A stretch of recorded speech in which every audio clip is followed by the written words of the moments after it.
Hello guys, welcome back. അങ്ങനെ അവസാനം നവ്യ അബിയുടെ ആളാണ് ഡേവിഡ് ജോർജ് എന്നുള്ളത് മനസ്സിലാക്കുകയാണ്. ഡേവിഡ് ജോർജ് മാറി നിന്ന് നാഗേന്ദ്രനോട് ഫോണിൽ സംസാരിക്കുന്നതാണ് നവ്യ കേൾക്കാനിടയാകുന്നത്. ഒടുവിൽ അവസാന നിമിഷം നയനയെ ജയിലിൽ നിന്ന് ഇറക്കാൻ നവ്യനെ സഹായിച്ചതും നവ്യ തന്നെയാണ്. അതിലൂടെ തന്നെ എല്ലാ സത്യങ്ങളും നവ്യ തിരിച്ചറിയുകയാണ്. എന്ന് വെച്ചാൽ അബിയുടെ അച്ഛനാണ് നാഗേന്ദ്രൻ എന്നുള്ള സത്യമൊന്നും നവ്യ അറിഞ്ഞിട്ടില്ല കേട്ടോ. തനിക്ക് മുന്നേ അബിക്ക് AM ജ്വല്ലറിയുമായിട്ട് എന്തോ ബന്ധമുണ്ടെന്നുള്ള കാര്യം മാത്രമേ നവ്യക്ക് മനസ്സിലാകുന്നുള്ളൂ. അതുകൊണ്ടൊക്കെ തന്നെ ഡേവിഡ് ജോർജിനെ വിശ്വസിച്ചു കൊടുത്ത DNA ടെസ്റ്റ് സത്യമായിരിക്കുമെന്ന് വരെ നവ്യ ചിന്തിക്കുകയാണ്. അങ്ങനെ വീണ്ടും നവ്യ സംശയത്തിന്റെ പുറത്ത് ഒരു DNA ടെസ്റ്റും കൂടി നടത്തുന്നുണ്ട്. അത് തന്റെ കൂട്ടുകാരിയെ ഏൽപ്പിച്ചാണ് കേട്ടോ DNA ടെസ്റ്റ് നടത്തുന്നത്. ആദ്യം ഇല്ലാത്ത ഗർഭവും പറഞ്ഞ് നവ്യ ഒരു കൂട്ടുകാരിയെ ഏത് സമയത്തും വിളിക്കത്തില്ലായിരുന്നു. ആ കൂട്ടുകാരിയാണ് ഈ DNA റിസൾട്ടിന്റെ റിപ്പോർട്ടും കൊണ്ടുകൊടുക്കുന്നത്. എന്തായാലും നവ്യ അതിലൂടെ സത്യങ്ങൾ തിരിച്ചറിയുകയാണ്.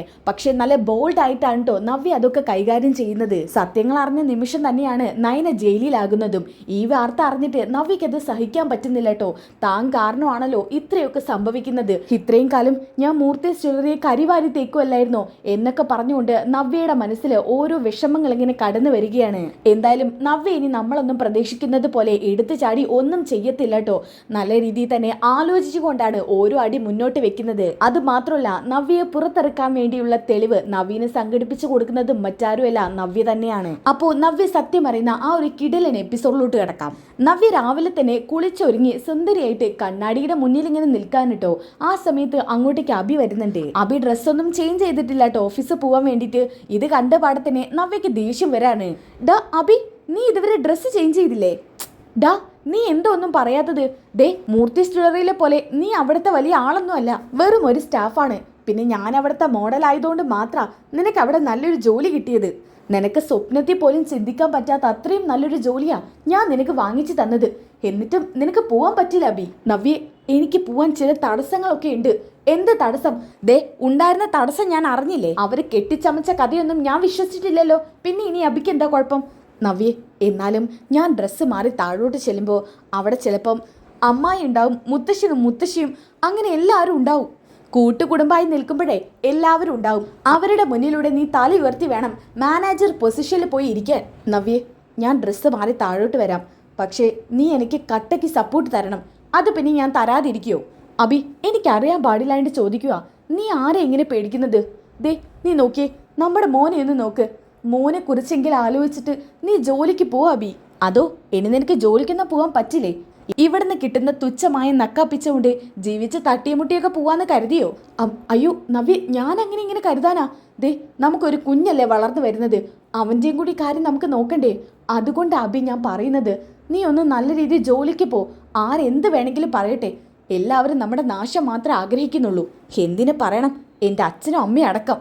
അബി, എനിക്ക് കൂടുതലൊന്നും പറയണ്ട. നീ പോയി ഡ്രസ്സ് ചേഞ്ച് ചെയ്യ്. ഞാൻ എന്തായാലും താഴെ ഉണ്ടാവും. ശരി, ഓക്കെ. അങ്ങനെ അതും പറഞ്ഞുകൊണ്ട് നവ്യ നേരെ താഴോട്ട് ഇറങ്ങി പോവാണ് കേട്ടോ. അങ്ങനെ കുറച്ച് സമയമൊക്കെ കഴിഞ്ഞപ്പോൾ അബി താഴോട്ട് ഇറങ്ങി വരുന്നുണ്ട്. അപ്പം തന്നെ ജലജ അടുത്തോട്ട് ചെല്ലുന്നുണ്ട് കേട്ടോ. അബി, ഹെടാ, നിന്നെ ഇപ്പം കാണാനേ എന്തൊരു ഭംഗിയാണെന്നറിയോ?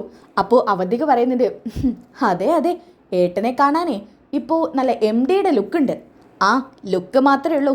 ഇവൻ ആരെങ്കിലും ഇവിടെ MD ആക്കുമോ? ഇല്ലല്ലോ. അങ്ങനെയാണെങ്കിൽ അവൻ മാനേജറെങ്കിലും ആവട്ടെ. എൻ്റെ ഏട്ടന് നല്ല രീതിയിൽ നടന്നിരുന്നെങ്കിൽ ദേ ഇപ്പം മൂർത്തീസ് ജ്വല്ലറിയുടെ MD സ്ഥാനത്ത് ഇരിക്കായിരുന്നു. ആ അനി കയറി ഇരിക്കുമായിരുന്നു. ആ ഇനിയിപ്പോൾ പറഞ്ഞിട്ട് കാര്യമൊന്നുമില്ല. ഏട്ടൻ്റെ കയ്യിലിരിപ്പോണ്ട് ആ നല്ലൊരു അവസരം തട്ടിത്തെറിച്ചു. ദേ അവധികെ, ഞാൻ നല്ലൊരു ജോലിക്ക് പോവാ. ആ സമയത്ത് നീ ഇതുപോലെയുള്ള സംസാരങ്ങളൊക്കെ മാറ്റിവെക്ക്. ഓ, ഞാനായിട്ട് ഇനി ഒന്നും പറയുന്നില്ലേ? ആ സമയത്താണ് കേട്ടോ നവ്യ അങ്ങോട്ട് വരുന്നത്. എന്താ, എല്ലാവരും കൂടി അബിയെ കുത്തിത്തിരിക്കുകയാണോ? ഏട്ടത്തി, അതിനിവിടെ ഉള്ള കാര്യം മാത്രമേ പറഞ്ഞിട്ടുള്ളൂ. നീ എന്തായാലും അവരുടെ സൈഡാണല്ലോ.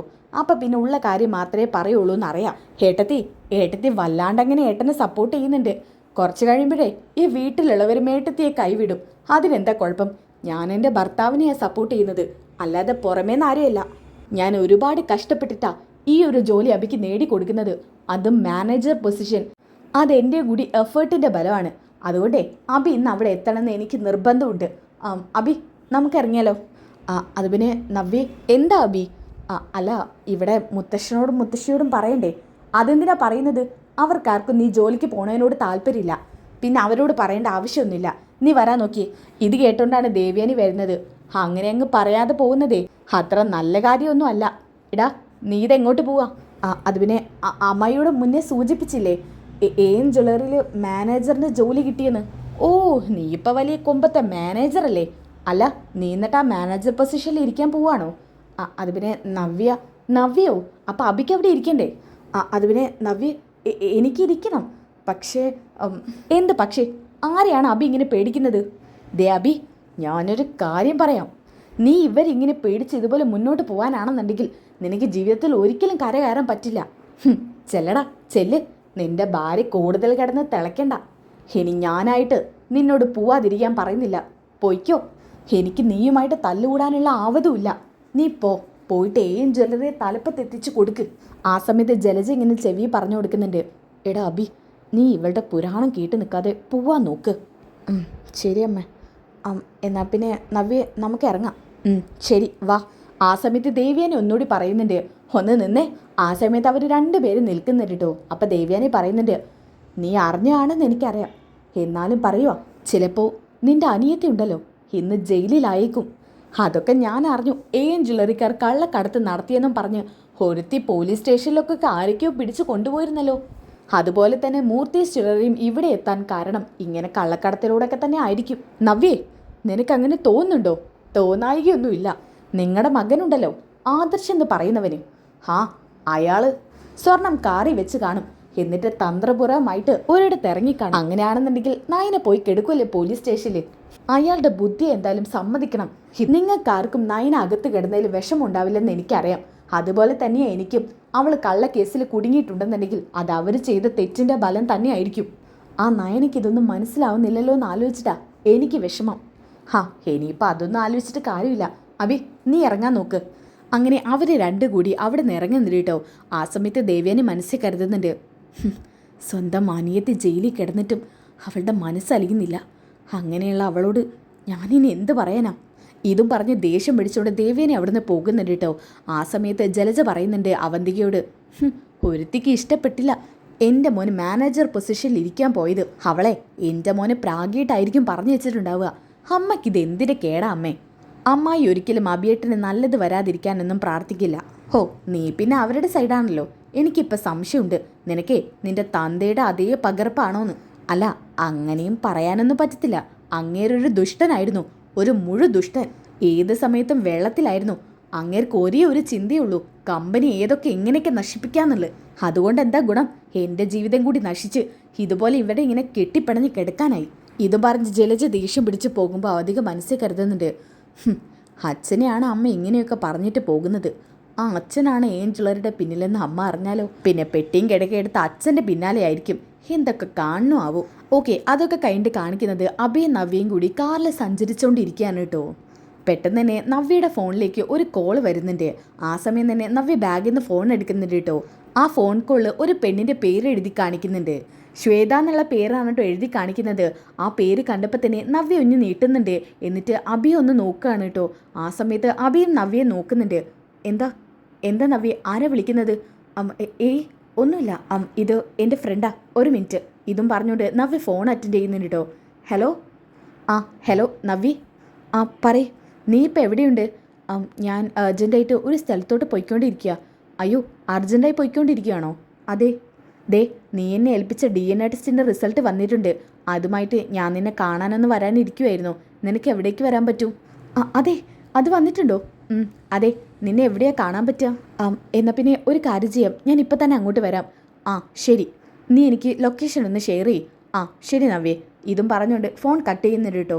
അങ്ങനെ മുന്നിലെ സീറ്റിലിരിക്കുന്ന അബി ചോദിക്കുന്നുണ്ട്, ആരാ നവ്യേ? അത് പിന്നെ എൻ്റെ ഒരു കൂട്ടുകാരിയാ, എന്നെ ഒന്ന് അർജൻറ്റായിട്ട് കാണണമെന്ന്. അബി ഒരു കാര്യം ചെയ്യ്, അബി ഏൻ ജ്വല്ലറിയിലേക്ക് വിട്ടോ, ഞാനിപ്പോൾ വരാം. അയ്യോ, അതെങ്ങനെ ശരിയാവും നവ്യ? എനിക്കാണെങ്കിൽ അവിടെ വലിയ ചുറ്റുപാടൊന്നുമില്ല. നീയും കൂടി വന്നാൽ എനിക്കതൊരു ധൈര്യമാവില്ലേ? ഇതിന് ധൈര്യപ്പെടാനൊന്നുമില്ല. നിന്നെ വരവേൽക്കാനിരിക്കുന്നതേ ഇഷ്ടം പോലെ പേരവിടെ ഉണ്ടാവും. അപ്പം പിന്നെ നീ പേടിക്കേണ്ട ആവശ്യം എന്തിനാ? ഡേവിഡ് സാറ് നമ്മുടെ സ്വന്തം ആളാണ്. നിനക്ക് എന്തെങ്കിലും സംശയം ഉണ്ടെങ്കിൽ അദ്ദേഹത്തോട് ചോദിച്ചാൽ മതി. ഡ്രൈവർ, എന്നെ ഇവിടെ നിന്ന് ഡ്രോപ്പ് ചെയ്യൂ. ശരി മാഡം. നവ്യ, നീ ഇപ്പോൾ പോയാ അബി, നീ ഇങ്ങനെ ടെൻഷൻ അടിക്കാതെ കൂളായിരിക്കും. അവിടെ ചെല്ലുമ്പോൾ എല്ലാം ഓക്കെ ആയിക്കോളും. ഞാൻ അങ്ങോട്ടേക്ക് വിളിക്കാം. ചേട്ടാ, ഇവിടെ മതി, ഇവിടെ ഒതുക്കിക്കോ. അങ്ങനെ വണ്ടി ഒരു സൈഡിൽ ഒതുക്കുന്നുണ്ട് കേട്ടോ. അബി, എന്നാൽ പിന്നെ ഞാൻ അങ്ങോട്ട് എത്തിക്കോളാം. നവ്യെ, നിനക്കിപ്പോൾ പോകണം നിർബന്ധമുണ്ടോ? എനിക്കിപ്പോൾ പോയേ പറ്റൂ അബി, പ്ലീസ്. ശരി. എന്നാ നിങ്ങൾ പൊയ്ക്കോ, ഇതും പറഞ്ഞുകൊണ്ട് നവ്യ അവിടുന്ന് പോകുന്നുണ്ട് കേട്ടോ. ആ സമയത്ത് അബിയുടെ മനസ്സിലേക്ക് ഓരോന്നിങ്ങനെ കടന്നു വരാണ്. അവൾക്കിപ്പോൾ ഒരു ഫോൺ വന്നു. അത് അറ്റൻഡ് ചെയ്തതിനു ശേഷം അവൾ ആരെയോ കാണാൻ വേണ്ടി പോവുക. ഷോ, എനിക്ക് പെയിൻ ജ്വല്ലറിയിലേക്ക് പോകേണ്ട അത്യാവശ്യം ഉണ്ടായിപ്പോയി. ഇല്ലെങ്കിൽ അവൾ എങ്ങോട്ടോ എന്തിനു വേണ്ടി പോകുന്നു എന്നൊക്കെ മനസ്സിലാക്കായിരുന്നു. ഛേ, എന്താ സാർ? ഒന്നുമില്ല, താൻ മുന്നിലോട്ട് നോക്കി വണ്ടി ഓടിക്കി. ഓ ശരി സാർ, ഓക്കെ. ഇനി അതൊക്കെ കണ്ട് കാണിക്കുന്നത് നവ്യ ഒരു സ്ഥലത്തോട്ട് എത്തുന്നതാണ് കേട്ടോ. ആ സമയത്ത് നവ്യയുടെ കൂട്ടുകാരിയുണ്ട്. അതായത് നവ്യയ്ക്ക് പണ്ട് ഗർഭം ഉണ്ടായിരുന്ന സമയത്ത് നവ്യ ഒരു കൂട്ടുകാരി വിളിക്കാറില്ലായിരുന്നു, ഒരു ഡോക്ടറായി കൂട്ടുകാരിയെ. ശ്വേത എന്നാണ് ആ കൂട്ടുകാരിയുടെ പേര് കേട്ടോ. ആ കൂട്ടുകാരി അവിടെ ഇങ്ങനെ നിൽക്കുന്നുണ്ട്. ആ സമയം നവ്യ അങ്ങോട്ടേക്ക് വരുന്നുണ്ട്. ശ്വേതേ, നവ്യ നീ വന്നോ? കുറേ നേരമായി നിൽക്കുന്നു. ഇല്ല, ഞാനിപ്പോൾ വന്നതേ ഉള്ളൂ. എന്തൊക്കെയുണ്ട് വിശേഷം? എന്ത് വിശേഷം? അങ്ങനെ പ്രത്യേകിച്ച് വിശേഷമൊന്നുമില്ല ശ്വേതേ. അല്ല, നിനക്ക് ഞാനിത് പോസ്റ്റ് വഴിയല്ല അയച്ചു തന്നത്. നീ എന്നെ ഇപ്പം നേരിട്ട് കാണാൻ വന്നത്. അതൊക്കെ ഞാൻ പറയാം. ഞാൻ പറയാൻ പോകുന്നത് സമാധാനപരമായിട്ട് കേൾക്കണം. എടുത്തു ചാടി ഒരു തീരുമാനം എടുക്കരുത്. അതിനു വേണ്ടിയാ ഞാൻ നിന്നെ നേരിട്ട് കാണാൻ വേണ്ടി വന്നത്. നീ എന്താ ഇങ്ങനെയൊക്കെ സംസാരിക്കുന്നത്? എന്താ, എന്തെങ്കിലും പ്രശ്നമുണ്ടോ? DNA ടെസ്റ്റിൽ ഞാൻ കരുതിയ പോലെ അല്ലേ? അയ്യോ നവ്യ, ഞാൻ അതൊന്നും പറഞ്ഞില്ലല്ലോ. ആദ്യം ഞാൻ പറയാൻ വരുന്ന കാര്യം ഒന്ന് പറയട്ടെ. ദേ ശ്വേതേ, നീ ഇങ്ങനെ സസ്പെൻസ് അടിക്കാതെ പറയൂ. എനിക്കാകെ ടെൻഷൻ ആവുന്നുണ്ട്. ആദ്യം ഞാൻ ചില കാര്യങ്ങൾ ചോദിക്കട്ടെന്ന് പറഞ്ഞില്ലേ? പറ. ഈ അബി എന്ന് പറയുന്ന ആളുടെ മുടി തന്നെയല്ലേ നീ അയച്ചത്? അതെ, എൻ്റെ ഭർത്താവ് അബിയുടേതും മകളെന്ന് അവകാശപ്പെടുന്ന ആ പെൺകുട്ടിയുടെയും കൂടി മുടിനാരിഴകളാണ് ഞാൻ നിനക്ക് അയച്ചു തന്നത്. എന്നാ പിന്നെ അത് ഞാൻ ടെസ്റ്റ് ചെയ്തു. യഥാർത്ഥ അച്ഛനാണോ അല്ലയോ എന്ന് കണ്ടുപിടിക്കുകയും ചെയ്തു. എന്നാ പിന്നെ നിനക്ക് പറഞ്ഞൂടെ? ഞാനെന്തിനാ പറയുന്നത്? റിസൾട്ട് ഞാൻ കൊണ്ടുവന്നിട്ടുണ്ട്. നീ അത് നോക്കി മനസ്സിലാക്കിക്കോ. അതിനു മുന്നേ എനിക്കൊരു കാര്യം അറിയണം. ഇതിന് മുന്നത്തെ DNA ടെസ്റ്റ് നീ അങ്ങയുടെ കയ്യിലായിരുന്നു ഏൽപ്പിച്ചത്. അത് നീ അതെന്നോട് കൃത്യമായി പറഞ്ഞില്ല. അതുകൊണ്ടാണ് ഞാൻ ചോദിക്കുന്നത്, നീ ആരെ ഏൽപ്പിച്ചത്? നീ ആരോടും പറയില്ലെങ്കിൽ ഞാൻ ആ സത്യം പറയാം. ഞാൻ ആരോട് പറയാൻ എൻ്റെ നവ്യേ? അത് ഡേവിഡ് സാറെ ഏൽപ്പിച്ചത്. AM ജ്വല്ലറിയുടെ MD. ഓ, അദ്ദേഹത്തെയാണോ ഏൽപ്പിച്ചത്? അതെ. അല്ല, നീ എന്താ ഒന്നും അങ്ങ് വിട്ട് പറയാത്തത്? എന്താന്ന് വെച്ചാൽ പറ, എനിക്കാകെ ടെൻഷനാവുന്നു. ഒരു കാര്യം കൂടി ചോദിക്കട്ടെ? എന്തുകൊണ്ടാ നീ അടുത്തത് എൻ്റെ അടുത്ത് എന്നെ കൊണ്ടു തന്നത്? രണ്ടാമതൊന്നുകൂടി ടെസ്റ്റ് ചെയ്യണമെന്ന് നിനക്ക് എന്തുകൊണ്ട് തോന്നി? അത് വേറൊന്നും കൊണ്ടല്ല. എനിക്ക് ചില സംശയങ്ങളൊക്കെ തോന്നി. അതിൻ്റെ അടിസ്ഥാനത്തിലാണ് ഞാനിത് ഉറപ്പാക്കിയത്. അതിൻ്റെ സത്യാവസ്ഥയാണ് ഞാൻ ചോദിച്ചത്. എങ്ങനെയാണ്? അത് പിന്നെ അന്ന് ഡേവിഡ് സാറിനെ ഞാൻ DNA ടെസ്റ്റ് റിസൾട്ട് ഏൽപ്പിച്ച് അത് തിരികെ വാങ്ങിക്കാൻ വേണ്ടി പോയിരുന്നു. റിസൾട്ട് പ്രതീക്ഷിക്കാവുന്നതിനും നേരത്തെ എനിക്ക് കിട്ടിയത്. എന്ന് വെച്ചാൽ ഒരു DNA ടെസ്റ്റൊക്കെ അറിയുന്നേക്കാളും എത്രയോ പെട്ടെന്നാണ് അയാൾ റിസൾട്ടായെന്നും പറഞ്ഞ് എന്നെ വിളിച്ചത്. അപ്പോഴെനിക്ക് ചെറിയ സംശയമൊക്കെ തോന്നിയതാ. എന്നാലും അയാളോടുള്ള ഒരു റെസ്പെക്റ്റ് കാരണമാണ് ഞാൻ അപ്പം തന്നെ ചെന്നത്. അന്നേരം അയാൾ എനിക്ക് റിസൾട്ട് തന്നു. അബിയെ നന്നാക്കി പറയുകയും ചെയ്തു. അതുമാത്രമല്ല, അബിയെ പുകഴ്ത്തി അയാൾ സംസാരിച്ചു. അവിടെയൊക്കെ എനിക്ക് എന്തൊക്കെയോ സംശയം തോന്നിയതാ.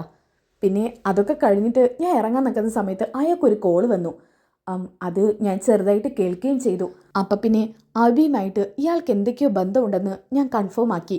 അങ്ങനെയുള്ള ഒരാൾ അബിയുടെ ഭാഗം സേഫ് ആക്കാനേ നോക്കത്തുള്ളൂ. അതുകൊണ്ട് എനിക്കിത് അറിയണമെന്നുണ്ടായിരുന്നു. അതിനെ ഞാൻ നിന്നെ ഏൽപ്പിച്ചത്. ദേ, ഇനിയെങ്കിലും നീ കാര്യം തുറന്നു പറ. അപ്പോൾ സത്യാവസ്ഥ ഇതൊക്കെയാണ്. എന്നാൽ പിന്നെ നീ DNA ടെസ്റ്റ് കണ്ടിട്ട് നീ എന്താന്ന് വെച്ചാൽ തീരുമാനിക്കേ. ഒരു മിനിറ്റ്. ഇതും പറഞ്ഞുകൊണ്ട് ആ സ്ത്രീ പോയിട്ട് കാറിൽ നിന്ന് DNA ടെസ്റ്റ് റിപ്പോർട്ട് എടുത്തുകൊണ്ട് വരുന്നുണ്ട് കേട്ടോ. ദേ, ഇത് വാങ്ങിക്കേ, തുറന്ന് നോക്ക്. ആ സമയത്ത് നവ്യ അത് വാങ്ങിയിട്ട് തുറന്ന് നോക്കുന്നുണ്ട് കേട്ടോ. തുറന്ന് നോക്കുമ്പോൾ തന്നെ ആ പേപ്പർ ചെറുതായിട്ടൊന്ന് പാതി താഴെ വീഴാണ്. അപ്പം തന്നെ നവ്യ അത് തട്ടിക്കൊട്ടി എടുക്കുന്നുണ്ട്. എന്നിട്ട് അത് തുറന്നു നോക്കുന്ന സമയത്താണ് അബിയാണ് ആ കുഞ്ഞിൻ്റെ യഥാർത്ഥ അച്ഛനെന്നുള്ള സത്യം തിരിച്ചറിയുന്നത്. സത്യം പറഞ്ഞാൽ നവ്യ അത് കണ്ടിട്ട് ശരിക്കും ഷോക്കാവുകയാണ് കേട്ടോ. ശ്വേതേ, ഇതിൽ അബിയാണ് ആ കുഞ്ഞിൻ്റെ അച്ഛനെന്നല്ലേ പറയുന്നത്? നീ എനിക്ക് അബിയുടേതല്ലാതെ വേറെ ആരുടെയും മുടി മാറി തന്നിട്ടൊന്നും ഇല്ലല്ലോ. ഇല്ല, അത് അബിയുടെ മുടി തന്നെയായിരുന്നു. എന്നാ പിന്നെ നവ്യേ, നിന്റെ ഭർത്താവ് തന്നെയാണ് ആ കുഞ്ഞിൻ്റെ അച്ഛൻ. ചന്ദമോളുടെ യഥാർത്ഥ അച്ഛൻ അബി തന്നെയാണ്. ഉറപ്പിച്ചോ? ഈ പറഞ്ഞ ഡേവിഡ് ജോർജിനും അബിക്കിടയിൽ എന്തോ ബന്ധമുണ്ട്. അത് നീ മനസ്സിലാക്കുന്നത് നല്ലതായിരിക്കും. അതിനെക്കുറിച്ച് നല്ലൊരു അന്വേഷണം നടത്തിക്കോ. എന്നിട്ട് മാത്രം AM ജ്വല്ലറിയുടെ സപ്പോർട്ട് ചെയ്യുന്നതായിരിക്കും നിനക്ക് നല്ലത്. മൂർത്തീസ് ജ്വല്ലറിയെ നീ ഒരിക്കലും കരിവാരി തേക്കാൻ പാടില്ല. കാരണം മൂർത്തീസ് ജ്വല്ലറിയെക്കുറിച്ചൊക്കെ എൻ്റെ മുത്തശ്ശനും മുതുമുത്തശ്ശനൊക്കെ പറഞ്ഞ് ഞാൻ കേട്ടിട്ടുണ്ട്. മൂർത്തി സാറെ കുറിച്ചൊക്കെ അവർക്ക് വലിയ അഭിപ്രായമാണ്, വലിയ മതിപ്പാ. അദ്ദേഹം ഒരിക്കലും ഇങ്ങനെയൊന്നും ചെയ്യില്ലെന്നാണ് പറയുന്നത്. അതുകൊണ്ട് മൂർത്തീസ് ജ്വല്ലറിയെ കരിവാരി തേച്ച് AM ജ്വല്ലറിക്ക് ലാഭം ഉണ്ടാക്കി കൊടുക്കരുത് നീ. നല്ല രീതിയിൽ ഒന്ന് ഇരുത്തി ചിന്തിക്ക്. എവിടെയൊക്കെ എന്തൊക്കെയോ മിസ്റ്റേക്ക് നിനക്ക് പറ്റിയിട്ടുണ്ട്. അതൊക്കെ ഇപ്പോഴേ തിരുത്തിയാൽ നിനക്ക് ഇനിയും ദുഃഖിക്കേണ്ടി വരില്ല. എന്നാൽ പിന്നെ ഞാൻ പോട്ടെ. ഈ വിവരം അറിഞ്ഞാൽ നീ ആകെ ഇല്ലാതായി പോകുമെന്ന് ഞാൻ കരുതി. പക്ഷേ നീ ബോൾഡാണ്. നീ ബോൾഡായിട്ട് തന്നെ മുന്നോട്ട് പോകണം. അങ്ങനെ അവന് വേണ്ടി നീ ജീവൻ ഒടുക്കാൻ നിൽക്കരുത്. പഴയ നവ്യ ഇങ്ങനെയൊന്നും ആയിരുന്നില്ല. പക്ഷേ ഇപ്പോഴും അങ്ങനെ ആയിരുന്നു എന്ന് കരുതിയിട്ടാ ഞാൻ വന്നത്. ഈ വിവരം കേട്ട പാടത്തന്നെ നീയാകെ ഡെസ്പാവുമെന്നാണ് ഞാൻ കരുതിയത്. പക്ഷേ ദേ നവ്യ, നിനക്കെല്ലാത്തിനെയും എതിർത്ത് നിൽക്കാനുള്ള കഴിവുണ്ട്. അതുകൊണ്ട് നീ ഒരിക്കലും അബിക്ക് വിട്ടുകൊടുക്കരുത്. അവനെയും അവൻ്റെ വീട്ടുകാരെയും ഒക്കെ ഒരു പാഠം പഠിപ്പിക്കണം. ഇത് ഞാൻ വേറൊന്നും കൊണ്ട് പറയല്ല. എൻ്റെ ഭർത്താവിൻ്റെ വീട്ടിൽ എനിക്കത്ര നല്ല സുഖമൊന്നും ആയിരുന്നില്ലെന്ന് നിനക്കറിയാലോ. അവിടെ പൊരുതി നിൽക്കാൻ എൻ്റെ മുത്തശ്ശനും അച്ഛനും ഒക്കെയാ എന്നെ പഠിപ്പിച്ചത്. അതുപോലെ തന്നെ നീയും അവിടെ സ്ട്രോങ് ആയി നിൽക്കണം. ആ സമയത്ത് ആത്മഹത്യാ ചിന്തകൾ പോലുള്ള ചിന്തകളൊക്കെ കടന്നു വരും. അതൊരിക്കലും മുറുകെ പിടിക്കരുത്. ദേ നിന്റെ കുഞ്ഞിനെ ആലോചിച്ചെങ്കിലും. ആ സമയത്ത് നവ്യയ്ക്ക് ഒരു ധൈര്യം ലഭിക്കാനിട്ടോ നവ്യ പറയുന്നുണ്ട്, രണ്ടായാലും രണ്ടും കൽപ്പിച്ച് തന്നെയാണ് ഞാൻ ഇങ്ങോട്ട് വന്നത്. സത്യമാണെന്നുണ്ടെങ്കിൽ അവനിന് സന്തോഷത്തോടെ പുറലോകം കാണില്ല. അത് തന്നെയായിരുന്നു എൻ്റെ മനസ്സിൽ മുഴുവനും. പക്ഷേ ഇപ്പം നീ പറഞ്ഞത് ആലോചിക്കുമ്പോൾ എൻ്റെ കുഞ്ഞിന് വേണ്ടി ഞാൻ അവനെ കൊല്ലരുത്. അവൻ ഇഞ്ചിഞ്ചായി കൊല്ലണമെന്നാ ഞാൻ കരുതുന്നത്. അങ്ങനെ വേണം നവ്യേ. ദേ നീ ഇനി ബോൾഡായിട്ട് നിൽക്ക്. എന്നാൽ പിന്നെ എനിക്ക് പോകണം. പേഷ്യൻസ് വരുന്ന സമയമായി. ശരി ശ്വേതേ, ഒരുപാട് നന്ദിയുണ്ട്. ഞാൻ എൻ്റെ ചതിയനായ ഭർത്താവിനെ ഞാനൊരിക്കലും വിശ്വസിച്ചിട്ടില്ലായിരുന്നു. എന്തായാലും രണ്ടു കൽപ്പിച്ച് തന്നെയാണ് ഞാൻ വന്നത്. അതുകൊണ്ട് സത്യം അറിഞ്ഞാലും എങ്ങനെ പ്രതികരിക്കണം എന്നുള്ളത് ഉള്ളിൽ ഉറച്ച വിശ്വാസം ഉണ്ടായിരുന്നു. നീ പൊയ്ക്കോ. ഇനി എന്താ വേണ്ടതെന്ന് വെച്ചാൽ ഞാൻ ചെയ്തോളാം. ശരി. അങ്ങനെ ഡോക്ടർ ശ്വേത അവിടെ നിന്ന് പോകുന്നുണ്ട് കേട്ടോ. ഓക്കെ, ഇനി ഇതൊക്കെ കഴിഞ്ഞിട്ട് കാണിക്കുന്നത് നവ്യാണെന്നുണ്ടെങ്കിൽ AN ജ്വല്ലറിയിൽ എത്തുന്നതാണ്. ആ സമയത്ത് അബി AN ജ്വല്ലറിയിലെ MDയുമായിട്ട് സംസാരിക്കാൻ കേട്ടോ, അതായത് ഡേവിഡ് ജോർജുമായിട്ട് സംസാരിക്കാൻ. കുറേയൊക്കെ സംസാരിച്ച ശേഷം നവ്യ അകത്തോട്ട് കയറി വരുന്നുണ്ട്. Hello sir. ആ വരണം വരണം, നവ്യ വാ. അല്ല, വരുമ്പോൾ ഒരുമിച്ചായിരുന്നു എന്ന് അബി പറഞ്ഞു. എന്തുകൊണ്ട് വഴി വെച്ചിറങ്ങി? അത് പിന്നെ എനിക്ക് എൻ്റെ ഒരു സുഹൃത്തിനെ കാണാനുണ്ടായിരുന്നു. കണ്ടിട്ട് വരുന്ന വഴിയാ. ഓ ഐ സി, അങ്ങനെ. എന്നാൽ പിന്നെ നവ്യ ഇങ്ങോട്ട് ഇരിക്കൂ. ഇരിക്കണമെന്നില്ല സാറേ, പോയിട്ട് വേറെ കുറച്ച് തിരക്കുകളുണ്ട്. നവ്യയ്ക്ക് ഇവിടെ ഇരിക്കുന്നേക്കാളും ഇത്ര വലിയ തിരക്കെന്താ? അത് പിന്നെ സർ, എനിക്കൊരാളെ കാണാനുണ്ട്. എന്തായാലും ആ കാര്യം മാറ്റി വെച്ചിട്ട് ഇന്നിവിടെ ഇരുന്നേ പറ്റൂ. നവ്യ നീ ഇവിടെ ഇരിക്കേ. ദേ ഇവരല്ലേ നമുക്ക് ജോലി എന്നത്. ശരി സാർ. ഇതും പറഞ്ഞ് നവ്യ അവിടെ ഇരിക്കുന്നുണ്ട് കേട്ടോ. പക്ഷേ അബിയെ നോക്കി നവ്യ ഇങ്ങനെ ദേഷ്യം പിടിച്ച പോലെ നിൽക്കുകയാണ്. അത് കണ്ടപ്പോൾ അബി മനസ്സിൽ കരുതുന്നുണ്ട്, ഷോ ഇവളെന്തിനാ എന്നെ നോക്കി ഇങ്ങനെ ദേഷ്യം പിടിച്ച പോലെ നിൽക്കുന്നത്? കാറിൽ നിന്ന് ഇറങ്ങി പോയവളല്ലല്ലോ ഇപ്പം തിരിച്ചു വന്നേക്കുന്നത്. ഈശ്വരാ, ഇനി ഇവളെന്തെങ്കിലും ബമ്പർ പൊട്ടിക്കാനായിട്ട് വന്നതാണോ ആവോ? നവ്യ എന്താ വന്നത് മുതൽ അബിയെ തന്നെ തുറിച്ച് നോക്കിക്കൊണ്ടിരിക്കുന്നത്? എന്താ നിങ്ങൾക്കിടയിൽ എന്തെങ്കിലും ഫാമിലി മാറ്റേഴ്സ് ഉണ്ടോ? അല്ല, അത് ചോദിക്കാൻ പാടില്ല. അങ്ങനെ വല്ലതും ഉണ്ടെന്നുണ്ടെങ്കിൽ അത് തീർത്തിട്ട് ഇങ്ങോട്ട് വന്നാൽ മതി. അയ്യോ സർ, അങ്ങനെയൊന്നുമില്ല. അത് പിന്നെ നവ്യയ്ക്ക് എന്തോ ടെൻഷൻ ഉണ്ടെന്ന് തോന്നുന്നു. അത് കണ്ടപ്പോൾ മനസ്സിലായി. ഭർത്താവ് ആദ്യമായി ജോലി കയറുന്നതിൻ്റെ ടെൻഷൻ അതേത് ഭാര്യമാർക്കും ഉണ്ടാവും. പ്രത്യേകിച്ച് അബി മൂർത്തി ജ്വല്ലറി നിലനിൽക്കാത്തതുകൊണ്ട്. പക്ഷേ സർ, എനിക്ക് ഇവിടെ നല്ലപോലെ മുന്നോട്ട് കൊണ്ടുപോകാമെന്ന് നല്ല കോൺഫിഡൻസ് ഉണ്ട് സർ. അതെനിക്കറിയാലോ. എന്തായാലും അവർക്കെതിരെ കളിക്കുന്ന കളിയായതുകൊണ്ട് അത്യാവശ്യം നല്ല രീതിയിൽ തന്നെ വേണം കമ്പനി മുന്നോട്ട് കൊണ്ടുപോകാൻ. എന്തായാലും ഇനി വരുന്നിടത്ത് വെച്ച് കാണാം. All the best. എന്തായാലും അബിക്ക് തന്ന സീറ്റിൽ പോയിരിക്കും. ദേ എൻ്റെ തൊട്ടിപ്പുറത്ത് തന്നെയുള്ള മുറിയിലാണ് മാനേജർക്കും ഇരിക്കേണ്ടത്. അതുകൊണ്ട് ഒന്നും ആലോചിക്കണ്ട, അവിടെ പോയിരുന്നോളൂ. ഇടയ്ക്കൊക്കെ ഞാൻ അങ്ങോട്ടേക്ക് വന്നോളാം. അബി ചെല്ലു, എനിക്ക് നവ്യയോട് 1-2 കാര്യങ്ങൾ സംസാരിക്കാനുണ്ട്. വേറൊന്നും അല്ല കേട്ടോ, ഈ മോഡലിംഗ് രംഗത്ത് കുറച്ചും കൂടി അപ്ഡേറ്റ് കൊണ്ടുവരാനുണ്ട്, അത് സംസാരിക്കാനാണ്. ശരി സാർ. ഇതും പറഞ്ഞ് അബി അവിടുന്ന് മാറി നിൽക്കുന്നുണ്ട് കേട്ടോ. ആ സമയത്ത് നവ്യയോട് ഇയാൾ ചോദിക്കുന്നുണ്ട്, എന്താ നവ്യ, നിങ്ങളുടെ ഇടയിൽ വീണ്ടും എന്തെങ്കിലും ഫാമിലി മാറ്റേഴ്സ് ഉണ്ടോ? ഇനി അബി കാരണം നവ്യയ്ക്ക് എന്തെങ്കിലും പ്രോബ്ലംസ് ഉണ്ടെങ്കിൽ അബി ഒരിക്കലും ഞങ്ങൾ മാനേജർ സ്ഥാനത്ത് ഇരുത്തില്ല. അത് പറയാൻ നവ്യയ്ക്കൊരു മടിയും വേണ്ട കേട്ടോ. സർ, ഞാൻ അങ്ങനെ ഒരു അർത്ഥത്തിലല്ല. എനിക്ക് കുറച്ച് വിഷമങ്ങളുണ്ട്. എന്താ, അനിയത്തി ജയിലിലായതാണോ വിഷമം? അത് തന്നെയാണല്ലേ. അതും ഒരു വിഷമമാണല്ലോ സർ. അവൾ പ്രത്യേകിച്ച് ഗർഭിണിയാണ്. നമുക്ക് എന്ത് ചെയ്യാൻ പറ്റും നവ്യേ? അവർ കള്ളക്കടത്ത് കടത്തിയതിന് നമുക്ക് എന്തെങ്കിലും ചെയ്യാൻ പറ്റുമോ? കുഴപ്പമില്ല സാർ. എന്തായാലും അവളുടെ ഭാഗത്ത് സത്യവും ന്യായമുണ്ട്. അതുകൊണ്ട് അവളെന്തായാലും ജയിലിൽ നിന്ന് ഇറങ്ങാതിരിക്കില്ല. ഇപ്പോൾ അനിയത്തിയെ വലിയ വിശ്വാസമായോ? അനിയത്തിയെ വിശ്വാസം ഉണ്ടായിട്ടൊന്നുമല്ല. അവൾ പണ്ട് മുതലേ ഇങ്ങനെ തന്നെയാണ്. മറ്റുള്ളവരുടെ കുറ്റം തലയിലേറ്റിക്കൊണ്ട് നടക്കും. അത് തന്നെ ഇപ്പോൾ എവിടെ ഉണ്ടായത്? അവളുടെ ഭർത്താവിൻ്റെ കുറ്റം അവൾ തലയിലേറ്റി നടക്കുന്നു. പറഞ്ഞിട്ട് കാര്യമില്ലല്ലോ സർ. പലരും ഒരുപോലെയല്ലല്ലോ ചിന്തിക്കുക. സർ, സാറിന് വേറെന്തെങ്കിലും പറയാനുണ്ടോ? അത് പിന്നെ വേറൊന്നുമില്ല നവ്യേ, ഞാൻ നവ്യക്ക് എന്താ പ്രശ്നം എന്നറിയാൻ അബിയെ മാറ്റി നിർത്തി ചോദിച്ചെന്ന് മാത്രമേ ഉള്ളൂ. എനിക്ക് വേറെ കുഴപ്പമൊന്നുമില്ല സാർ. എന്നാൽ പിന്നെ പൊയ്ക്കോളൂ. പിന്നെ അബിക്ക് കുറച്ച് കോൺഫിഡൻസ് ഒക്കെ കൊടുക്കണേ. അത് ഞാൻ കൊടുക്കാം സാർ. ശരി. അങ്ങനെ ഇതും പറഞ്ഞ് പുറത്തോട്ട് നടക്കുന്ന സമയത്താണ് കേട്ടോ ഒരു കോളിംഗ് ബെല്ല് കേൾക്കുന്നത്. അതായത് ഡേവിഡ് ജോർജിൻ്റെ ഫോണിലേക്കാണ് ആ കോള് വരുന്നത്. ആ കോള് വരുന്നത് നവ്യ നന്നായിട്ട് ശ്രദ്ധിക്കുന്നുണ്ട് കേട്ടോ. നവ്യ പതുക്കെ പുറത്തോട്ട് ഇറങ്ങുന്നുണ്ട്. എന്നിട്ട് അയാൾ പറഞ്ഞത് കേൾക്കാൻ തക്കത്തിൽ ഒരു സ്ഥലത്ത് ചെന്ന് നിൽക്കാൻ കേട്ടോ. അതായത് മാളവിക നിൽക്കാറില്ല ഒരു സ്ഥലത്ത്, അയാൾ സംസാരിക്കുന്നത് കേൾക്കാൻ അതേ സ്ഥലത്ത് തന്നെ ചെന്ന് നിൽക്കുകയാണ്. അങ്ങനെ ചെവി കോർത്ത് നിൽക്കുന്നുണ്ട് കേട്ടോ.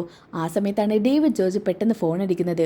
ഹലോ, എടോ തന്നെ എത്ര നേരം കൊണ്ട് ഞാൻ വിളിച്ചുകൊണ്ടിരിക്കുകയാടോ. അയ്യോ സർ, അത് പിന്നെ സർ, സാറിന് വേണ്ടപ്പെട്ട വ്യക്തികൾ ഇവിടെ വന്നിരുന്നു. എന്താ, അബി നവ്യം വന്നോ? അതെ. ഓക്കെ, അപ്പോൾ അവർ വന്നല്ലേ? എൻ്റെ മോന് ആ കസേരയിലിരുന്നോ? ഇരുന്നു.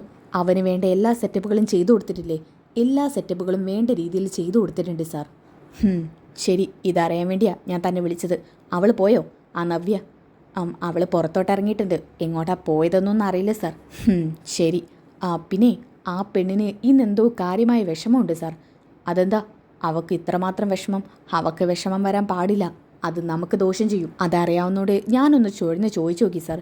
അപ്പോൾ എനിക്കറിയാൻ പറ്റിയത് ആ നയന പ്രഗ്നൻ്റ് ആണല്ലോ.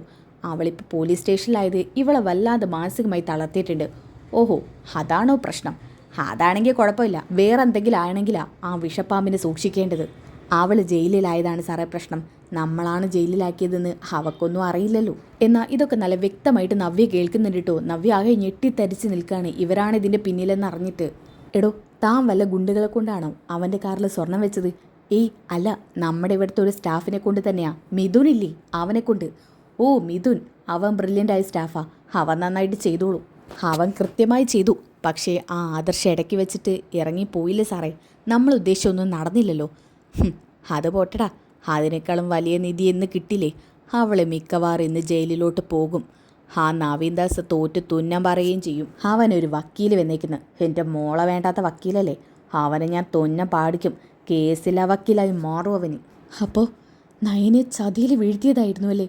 ഈശ്വര, ഞാൻ എന്തൊക്കെയാണ് കേൾക്കുന്നത്? ഞാൻ ആരോടൊക്കെയാണ് മാപ്പ് ചോദിക്കുക? എന്തായാലും ഈ ഒരു അവസരത്തെ നയനെ രക്ഷിച്ചേ പറ്റൂ. അവളിപ്പോൾ കോടതിയിലോട്ട് കൊണ്ടുപോകും. എത്രയും പെട്ടെന്ന് നവീനെ വിവരം അറിയിച്ചേ പറ്റൂ. ഇതും പറഞ്ഞുകൊണ്ട് നേരെ നവ്യ പുറത്തോട്ട് ഇറങ്ങിയിട്ട് നവീനെ ഫോൺ ചെയ്യുന്നുണ്ട് കേട്ടോ. ആ സമയത്ത് നവ്യ ഫോൺ എടുക്കുന്നുണ്ട്. ഹലോ, ഞാൻ നവ്യ. അത് മനസ്സിലായി. നവ്യ എന്തിനാ വിളിച്ചത്? കേസിന് ഇറങ്ങിയോ? ഇല്ല, ആദ്യം ഒരു കേസുണ്ട്. അത് കഴിഞ്ഞ് വരുമ്പോഴത്തേക്കും ഒരു 10-12 ആവും. നവീൻ, ഞാനൊരു പ്രധാനപ്പെട്ട കാര്യം പറയാൻ വേണ്ടി വിളിച്ചത്. എന്താ നവ്യ, നീ ഇപ്പോൾ എവിടെയാണ് ഉള്ളത്? അതൊക്കെ ഞാൻ പറയാൻ പോകുന്നത് നീ ആദ്യം ഒന്ന് കേൾക്ക്. ഇതും പറഞ്ഞുകൊണ്ട് നവ്യ നടന്ന സംഭവങ്ങളൊക്കെ പറയുന്നുണ്ട് കേട്ടോ. അവിടെയൊക്കെ പിന്നെ ഇങ്ങനെ കട്ടാക്കിയിട്ടാണ് കാണിക്കുന്നത്. അതായത് സൗണ്ടൊന്നും കേൾക്കുന്നില്ല. അങ്ങനെ കാര്യങ്ങളെല്ലാം പറയുന്നുണ്ട്.